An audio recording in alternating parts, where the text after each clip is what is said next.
Alright, so before you click away thinking this is going to be just another video about the Bullet Mustang, you need to know that I'm going to be focusing on some aspects of these guitars today that is different from what I hear in all the countless threads and videos talking about what great guitars these Squier Bullet Mustangs are and what a bargain they are, which is all true, but you also need to know that when people talk about a guitar is great for the money or any item is a great bargain for the money, that's pointless if you don't need that item, right? If you have no use for that item, it doesn't matter if it's a great bargain. It doesn't matter if it's a great deal. Don't buy it.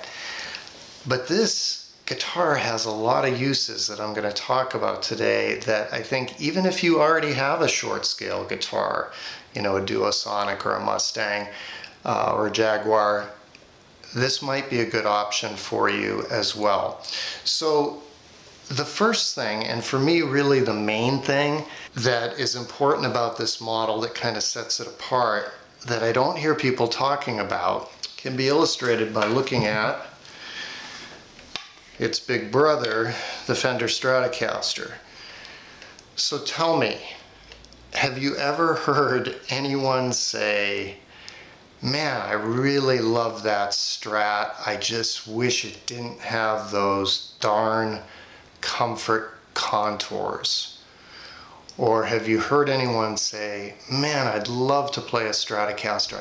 I really wish Fender made one without those tummy cuts and forearm contours," right?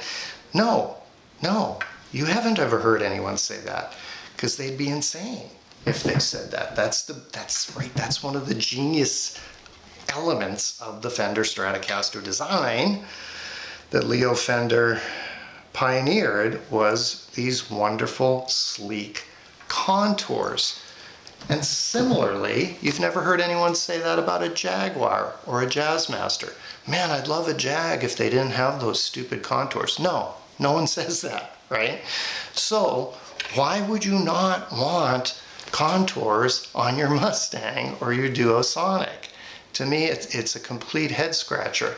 And yes, I know there are purists out there who will say, well, the original Duosonics were slabs and so were the Mustangs. Yes, that is true. Yes, you would be correct. That would be true. But I don't care.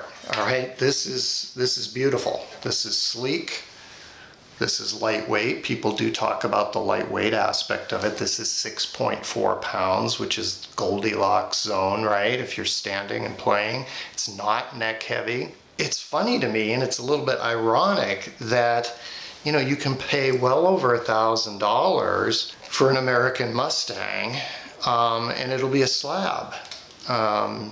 You can buy the made in Mexico offset series Duosonics or Mustangs from 4 years ago. You can buy the current Player series Mustangs and Duosonics, and they will be a slab. They will not have contours. The Duosonic that Squier made, the classic vibe Duosonic, had a rear contour, but that was it. So why did I buy this guitar, and why did I use $150 in the title?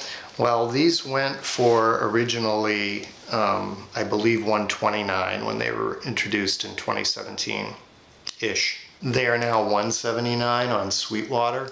But you can find them used all day long for $150 or less, you know, even $100, Craigslist, whatever. This one is new old stock. As you can see, I just got it yesterday, and I paid $146 or something on Reverb because I'm going to use this as a mod platform. And that's the reason that if you already have a nice Mustang or a Duosonic, or you don't, this is a great guitar to buy to work on. If you don't have a lot of confidence on working on your own guitars, why not work on a $100, $150 guitar?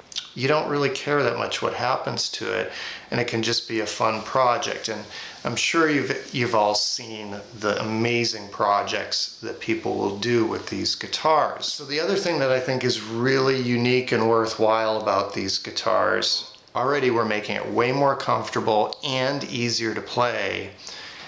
And then the color options. Okay, when these came out in 2017, they had two options, black and something they called Imperial Blue. But then they started putting out cool colors, Olympic White, of course, being the coolest Fender color of all time, like the Hendrix Woodstock Strat. But they put out some competition Mustangs in competition blue, competition red. I've even seen a competition orange one with the stripes. A little showy for me, but unquestionably cool, right? And it's available in surf green now, which I don't know many people who would disagree that surf green is basically in the top coolest colors ever offered by Fender. My one disappointment in an ironic sense is it's almost too good to mod. I know that sounds weird, but if you look at the 60 cycle hum guy, I can't remember his name, but he's got a great channel. He had one of these for years, loved it, basically never modded it other than stripping it and painting it. They're that good. Like, I expected the neck to be crap. I expected the tuners to be crap. I expected the pickups to be crap. They're not. There's no mud in these. These are ceramic humbuckers, which people, you know, myself included, would have thought had to be crap. They're not. You know, they're probably like $10 pickups at the most. And they sound pretty damn good. The switch works, the controls work. I mean, there's, you know, there's fret buzz, but it's not set up, right? It's got really, you know, really slinky, probably nines, which on a 24-inch scale is going to be ridiculous. Yet the nut might have some issues. Yes, the fretboard is dry, big deal, put some oil on it, right? People have said that the back of the neck is terrible, and no, it's not. It's perfectly smooth, it feels great. No matter what your needs are, I think you could find something useful to do with this guitar. Especially, again, if you like Olympic White, if you like those competition finishes, if you like the surf green, you'd have a killer, lightweight, contoured body that you can do almost anything with. So, as I go on my mod journey with this, I'll probably make some other videos about it. There's people who cater directly to the Bullet Mustang because they're so popular to mod. There's a guy on eBay called Lomic, Lomic. I'll put it in the description below. He makes these killer pickguards for these. He makes them that are Mustang style. He makes them that are Bronco style. He makes some Mustang style with the control plate as part of the pickguard. Any pickup configuration he will make for you. You know, there's just a lot that you can do with these without spending a lot of money and having a lot of fun and learning, right? Learning and gaining confidence. So that's my tip for the day. Buy this $150 guitar. That's why you should. It is the Squier Bullet Mustang, made in Indonesia. Thank you.